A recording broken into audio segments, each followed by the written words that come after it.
El hombre llevaba horas recargado en la pared de un estacionamiento en la calle La Fragua, en pleno corazón de la Ciudad de México.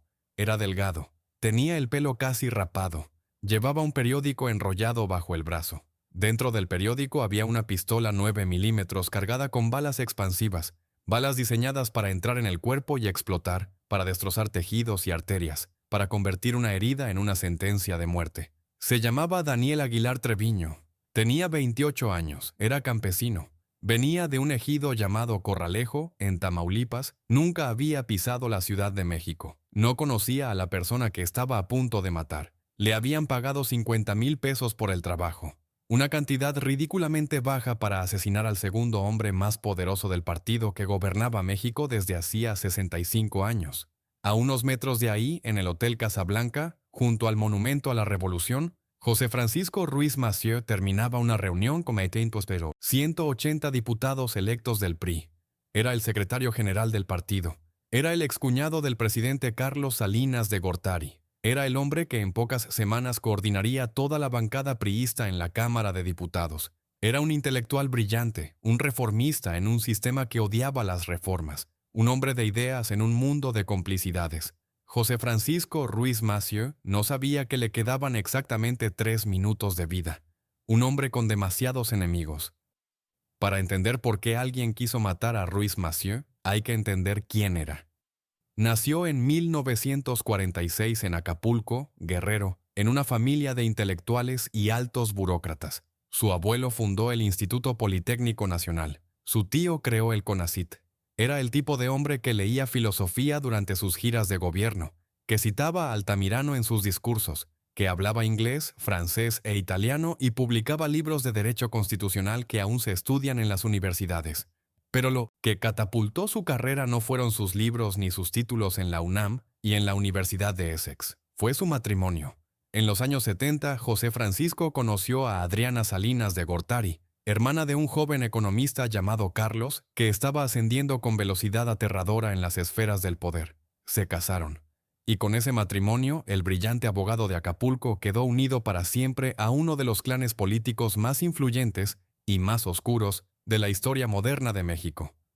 Con el apellido Salinas a su lado, la carrera de Ruiz Massieu despegó sin frenos. Gobernó Guerrero de 1987 a 1993. Construyó carreteras, escuelas y hospitales. Impulsó leyes para proteger las culturas indígenas. Los que lo conocieron en esos años lo describen como un gobernador atípico, culto, genuinamente interesado en su estado, capaz de sorprender a sus colaboradores con citas filosóficas en medio de una reunión de gabinete. Pero su gobierno también tuvo sombras. Guerrero era un estado con guerrilleros en la sierra y narcotraficantes controlando territorios. Ruiz Massieu navegó esas aguas con pragmatismo, no siempre fueron pactos limpios, y mientras tanto su matrimonio con Adriana Salinas se desmoronaba en silencio. Los detalles nunca se hicieron públicos del todo, pero los rumores que surgirían años después en las investigaciones del crimen eran escalofriantes. Raúl Salinas, el hermano mayor de la familia, habría presenciado parte de la confrontación final entre José Francisco y Adriana, y según testimonios que emergieron durante el juicio, habría jurado vengarse del guerrerense. A su debido tiempo, habría dicho: «Cuando llegue lo que va a venir». Esas palabras resonarían con fuerza años después, cuando Raúl Salinas fuera acusado de ordenar el asesinato. 1994. El año en que México se desmoronó, el crimen no ocurrió en el vacío. Ocurrió en el peor año de la historia reciente de México, un año que comenzó con una rebelión indígena y terminó con una crisis económica que destruyó los ahorros de millones de familias. El 1 de enero de 1994, mientras los mexicanos celebraban la entrada en vigor del Tratado de Libre Comercio, el ejército zapatista se levantó en armas en Chiapas.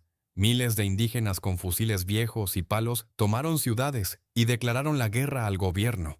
En las pantallas de televisión, un hombre con pasamontañas y pipa que se hacía llamar Subcomandante Marcos desafiaba al presidente Salinas. El México del primer mundo que prometía el salinismo era una fantasía. El México real era el de los indígenas sin tierra, sin salud, sin futuro. El golpe definitivo llegó el 23 de marzo. Luis Donaldo Colosio, candidato presidencial del PRI, el sucesor designado por Salinas, recibió 2 balazos en un mitin de campaña en Tijuana. México entró en shock. Las teorías de conspiración se multiplicaron. El narcotráfico, el propio sistema priista, Carlos Salinas, la versión oficial habló de un asesino solitario llamado Mario Aburto. 30 años después, el caso Colosio sigue sin resolverse.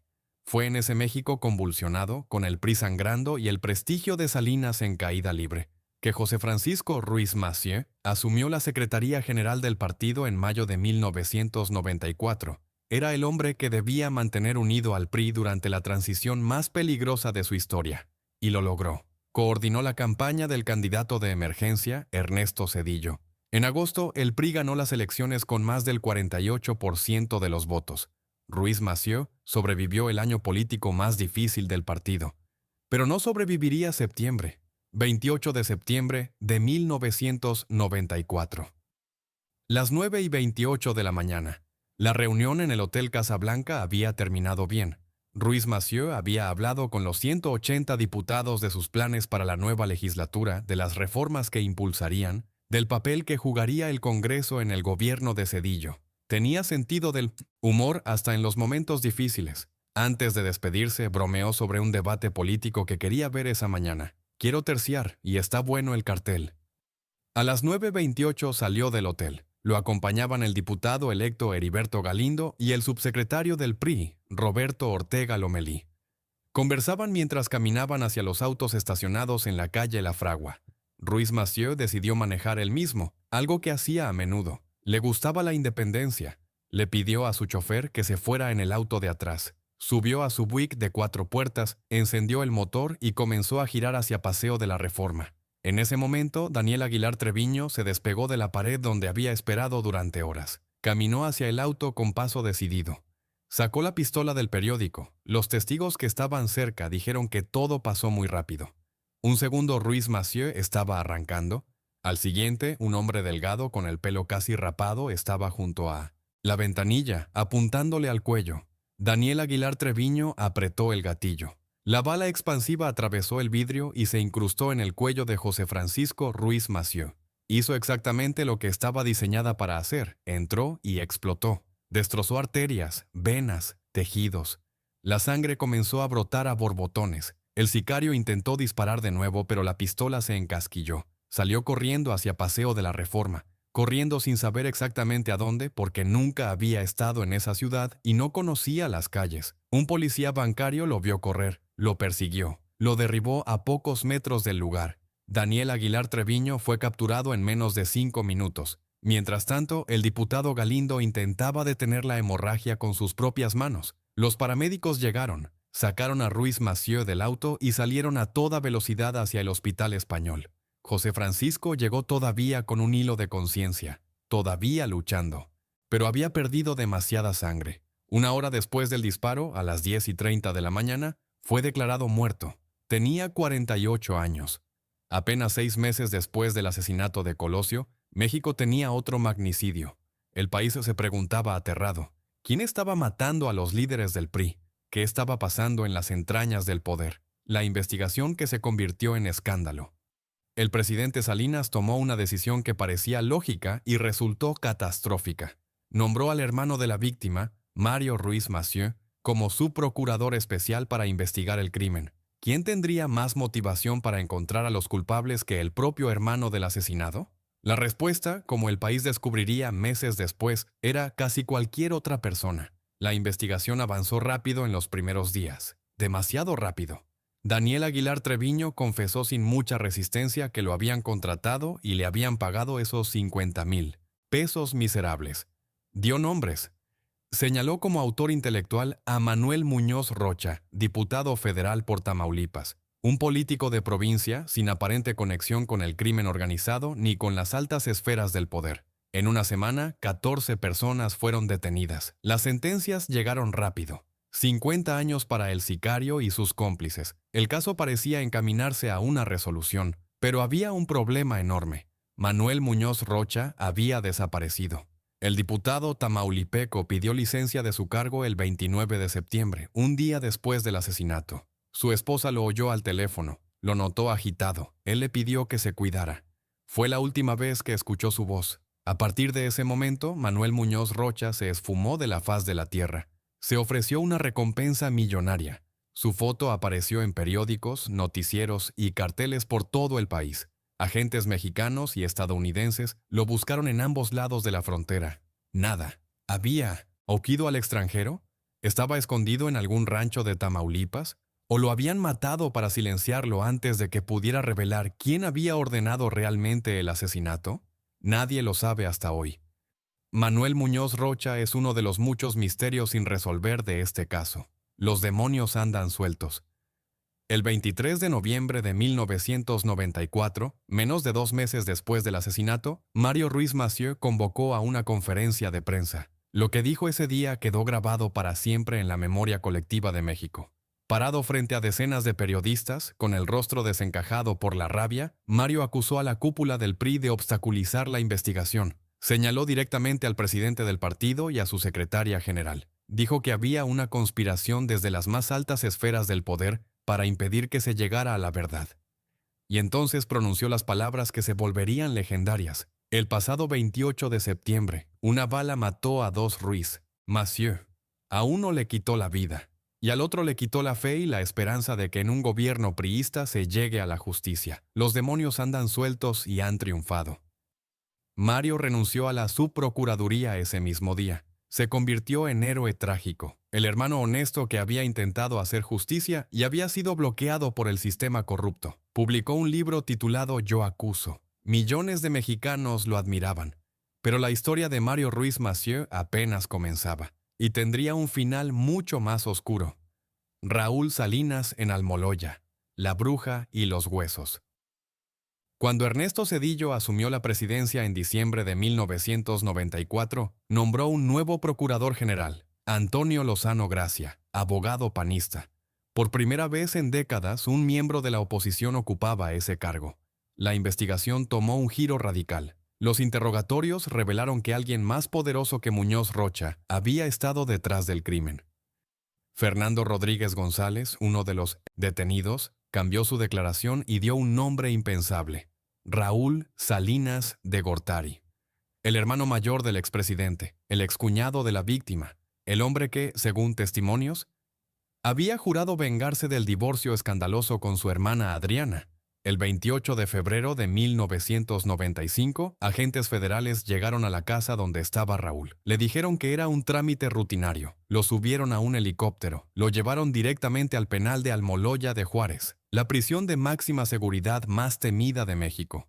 Raúl Salinas de Gortari fue acusado formalmente de ser el autor intelectual del magnicidio.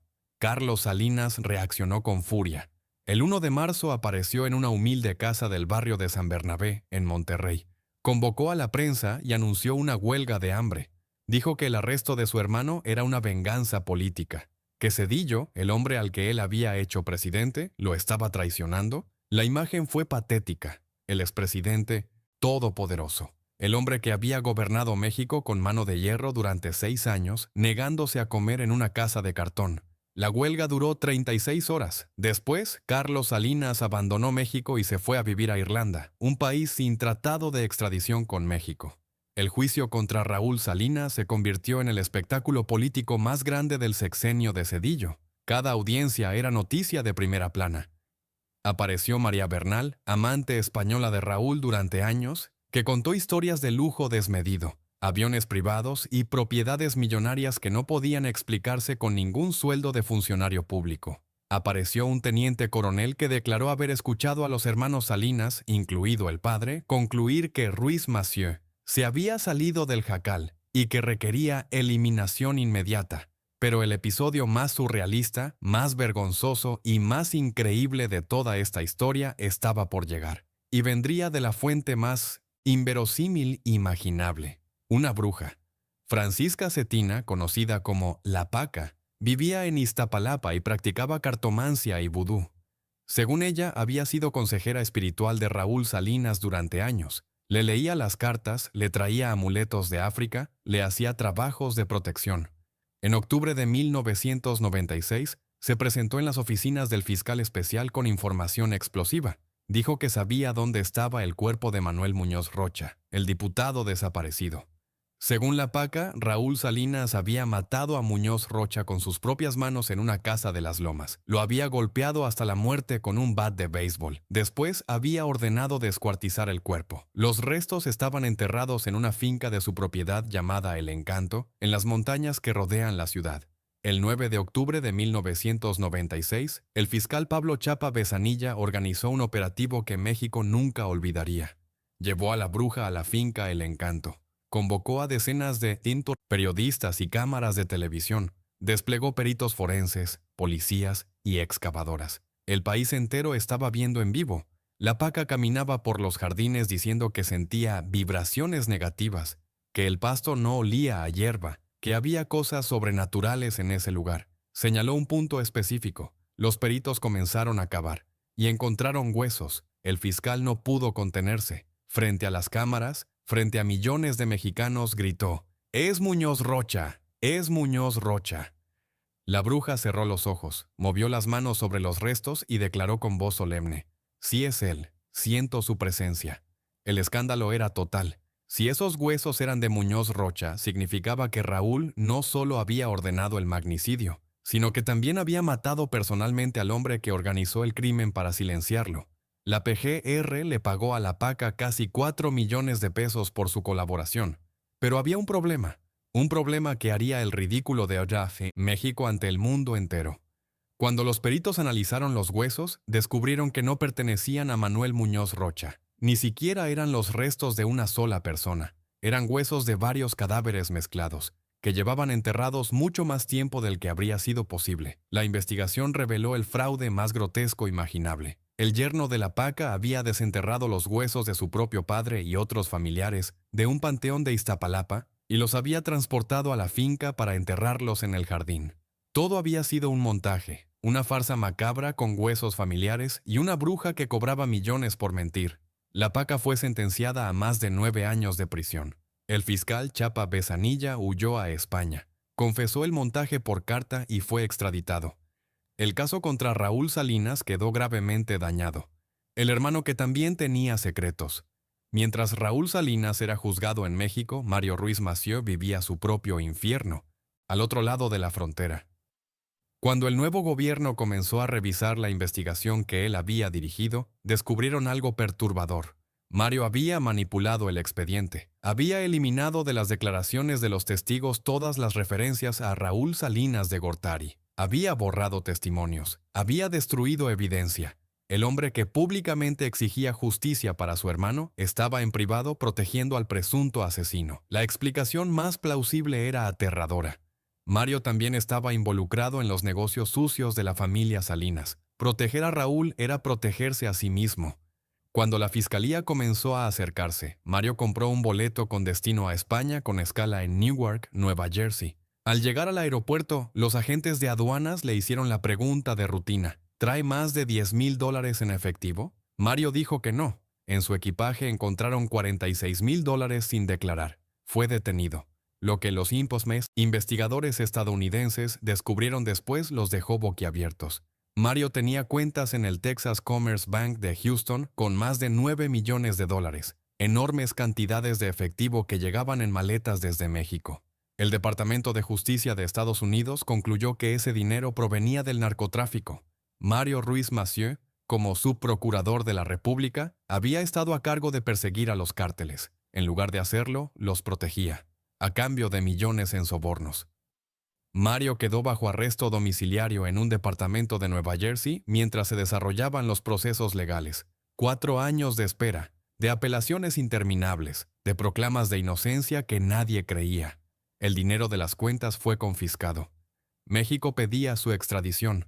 El 15 de septiembre de 1999, víspera de las fiestas de independencia de México, Mario Ruiz Massieu fue encontrado muerto en su departamento. La causa oficial: sobredosis de antidepresivos. El veredicto oficial: suicidio.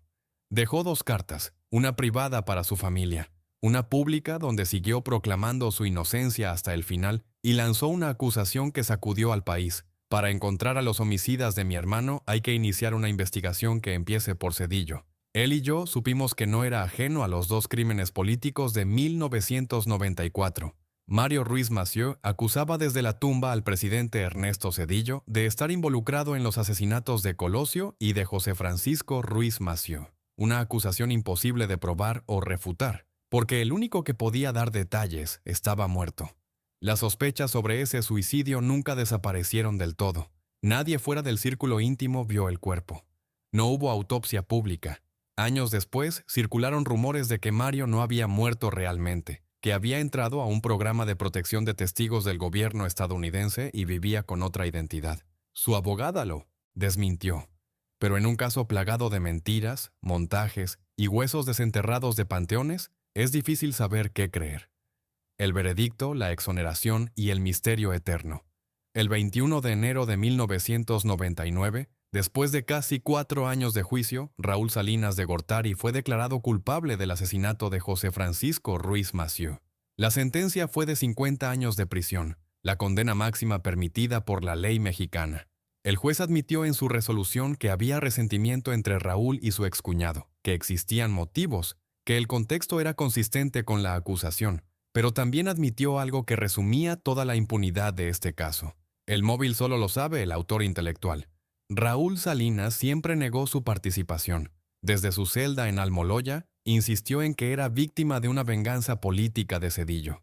Carlos Salinas, desde su exilio en Irlanda, publicó artículos y libros defendiendo a su hermano y acusando al sistema de fabricar pruebas, y en 2005 el sistema les dio la razón, al menos legalmente.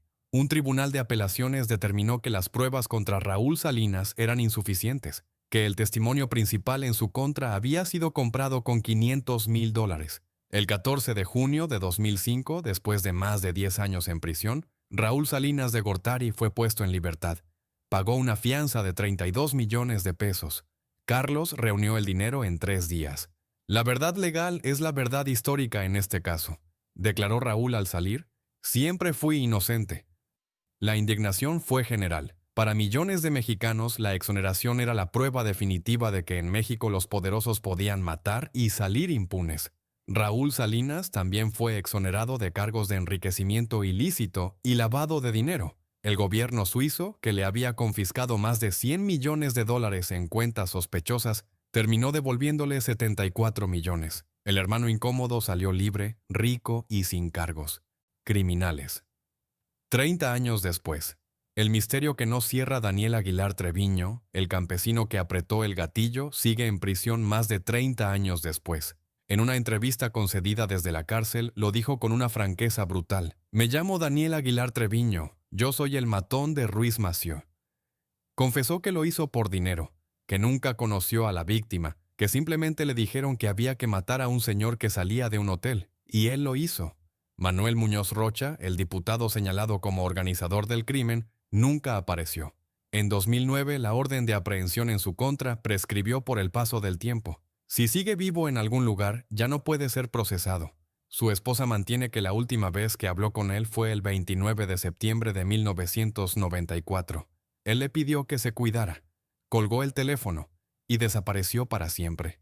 La pregunta fundamental sigue sin respuesta 30 años después. ¿Quién ordenó matar a José? Francisco Ruiz Massieu. ¿Y por qué? La versión oficial dice que fue Muñoz Rocha. Pero Muñoz Rocha era un diputado de provincia sin recursos para organizar un magnicidio por su cuenta. La versión que cree la mayoría de los mexicanos dice que fue Raúl Salinas, vengándose del hombre que humilló a su hermana. Pero Raúl fue exonerado. Y hay quienes creen que la orden vino de más arriba, que José Francisco Ruiz Massieu sabía demasiado sobre los oscuros manejos del poder en México, y por eso tenía que morir. Su hija Claudia Ruiz Massieu heredó su vocación política. Llegó a ser secretaria de Relaciones Exteriores y presidenta nacional del PRI, el mismo partido donde asesinaron a su padre. En octubre de 2022, durante un debate en el Senado, un legislador mencionó a su padre y lo señaló como víctima de un crimen de Estado ordenado por Carlos Salinas. Claudia, a punto de romper en llanto, le pidió que no mencionara a su familia para defender lo indefendible.